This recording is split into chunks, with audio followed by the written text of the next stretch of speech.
পূর্ব বাংলাদেশ এবং সংলগ্ন এলাকার উপরে একটি ঘূর্ণাবর্ত অবস্থান করছে আর একটি দক্ষিণ পশ্চিম বঙ্গোপসাগরের উপরে, যে কারণে পশ্চিমবঙ্গের জেলাগুলিতে বজ্রপাতের সঙ্গে দমকা হাওয়ার পূর্বাভাস দেওয়া হয়েছে, যার ফলে বঙ্গোপসাগর থেকে শক্তিশালী আর্দ্রতা অনুপ্রবেশ করার কারণে বজ্রবিদ্যুৎ সহ ঝড় এবং দমকা হাওয়ার গতি বাংলার বিভিন্ন জেলাতে এর প্রভাব পড়তে পারে বলে মনে করা হচ্ছে। জানা গিয়েছে 22শে মে দক্ষিণ পশ্চিম বঙ্গোপসাগরে একটা নিম্নচাপ তৈরি হওয়ার সম্ভাবনা রয়েছে এবং এটি প্রাথমিকভাবে উত্তর পূর্ব দিকে অগ্রসর হতে পারে। এরপর 24শে মে সকালের মধ্যে বঙ্গোপসাগরের মধ্যাঞ্চলে একটা নিম্নচাপ ঘনীভূত হতে পারে এবং আবহবিদদের পর্যবেক্ষণকারী কর্মকর্তারা কিন্তু রিপোর্টে সেটাই উল্লেখ করেছেন। নিম্নচাপটি আরও তীব্র হবার সম্ভাবনার সঙ্গে সঙ্গে ঘূর্ণিঝড়ে পরিণত হবার একটা আশঙ্কা করা হচ্ছে বলেও জানিয়েছেন আবহবিজ্ঞানীরা। বৃহস্পতিবার কোনো সতর্কতা না থাকলেও শুক্রবার থেকে ফের বৃষ্টি বাড়বে দক্ষিণবঙ্গে। শুক্রবার ভারী থেকে অতি ভারী বৃষ্টির সতর্কতা পূর্ব মেদিনীপুর ও দক্ষিণ 24 পরগনা উপকূলের 2 জেলায়। ভারী বৃষ্টির সতর্কতা পশ্চিম মেদিনীপুর এবং উত্তর 24 পরগনা এই 2 জেলায়। বজ্রবিদ্যুৎ সহ 30 থেকে 40 কিলোমিটার গতিবেগে দমকা ঝড় অর্থাৎ ঝোড়ো বাতাস বইবে উত্তর ও দক্ষিণ 24 পরগনা, পূর্ব ও পশ্চিম মেদিনীপুর, কলকাতা, হুগলি, হাওড়া, নদিয়া, ঝাড়গ্রাম এবং বাঁকুড়াতে। উত্তরবঙ্গে প্রবল বৃষ্টির সতর্কতা জারি করা হয়েছে। কালিম্পং, আলিপুরদুয়ার ও জলপাইগুড়ি জেলায় ভারী বৃষ্টি চলবে বলে জানিয়েছে হাওয়া অফিস। দার্জিলিং সহ ওপরের 5 জেলাতেই বিক্ষিপ্তভাবে মাঝারি বৃষ্টি চলবে। অন্যদিকে মালদা, উত্তর ও দক্ষিণ দিনাজপুরে আগামী কয়েকদিন ঝড় বৃষ্টির সতর্কতা জারি করা হয়েছে, সঙ্গে বজ্রপাতের আশঙ্কাও থাকছে।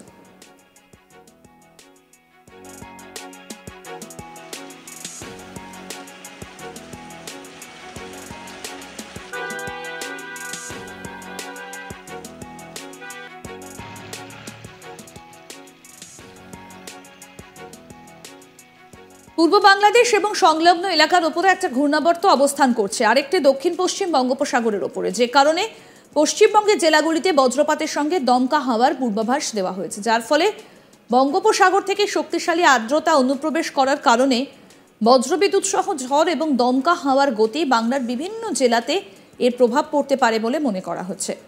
জানা গিয়েছে 22শে মে দক্ষিণ পশ্চিম বঙ্গোপসাগরে একটা নিম্নচাপ তৈরি হবার সম্ভাবনা রয়েছে এবং এটি প্রাথমিকভাবে উত্তর পূর্ব দিকে অগ্রসর হতে পারে।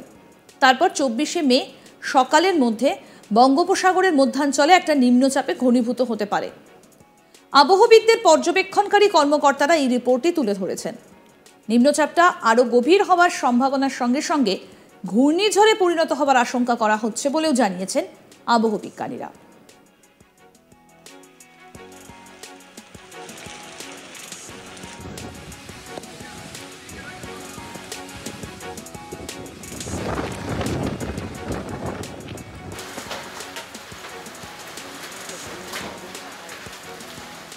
বৃহস্পতিবার কোনো সতর্কতা না থাকলেও শুক্রবার থেকে ফের বৃষ্টি বাড়বে দক্ষিণবঙ্গে।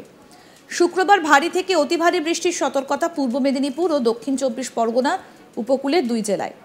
ভারী বৃষ্টির সতর্কতা পশ্চিম মেদিনীপুর এবং উত্তর 24 পরগনা এই 2 জেলায়। বজ্রবিদ্যুৎ সহ 30 থেকে 40 কিলোমিটার গতিবেগে দমকা ঝড় বাতাস বইবে উত্তর ও দক্ষিণ 24 পরগনা, পূর্ব পশ্চিম মেদিনীপুর, কলকাতা, হুগলি, হাওড়া, নদিয়া, ঝাড়গ্রাম ও বাঁকুড়াতে। উত্তরবঙ্গে প্রবল বৃষ্টির সতর্কতা জারি করা হয়েছে। কালিম্পং, আলিপুরদুয়ার এবং জলপাইগুড়ি জেলায় ভারী বৃষ্টি চলবে বলে জানিয়েছে হাওয়া অফিস। দার্জিলিং সহ ওপরের দিকের 5 জেলাতেই বিক্ষিপ্তভাবে মাঝারি বৃষ্টি চলবে। মালদা, উত্তর ও দক্ষিণ দিনাজপুরে আগামী কয়েকদিন ঝড় বৃষ্টির সতর্কতা জারি করা হয়েছে, সঙ্গে বজ্রপাতের আশঙ্কাও থাকছে। অর্থাৎ শুক্রবার থেকে ভারী বৃষ্টি হতে পারে এমনটাই কিন্তু ইতিমধ্যে বলা হয়েছে। তবে এ মাসের শেষের দিকে সাইক্লোন হবার কিন্তু অর্থাৎ একটা ঘূর্ণিঝড় হানা দিতে পারে বাংলায়, সে সম্ভাবনার কথাও কিন্তু জানানো হয়েছে। বৃহস্পতিবার কোনো সতর্কতা না থাকলেও শুক্রবার থেকে ফের বৃষ্টি বাড়বে দক্ষিণবঙ্গে। শুক্রবার ভারী থেকে অতি ভারী বৃষ্টির সতর্কতা পূর্ব মেদিনীপুর এবং দক্ষিণ 24 পরগনা উপকূলের 2 জেলায়। ভারী বৃষ্টির সতর্কতা পশ্চিম মেদিনীপুর, উত্তর 24 পরগনা এই 2 জেলায়।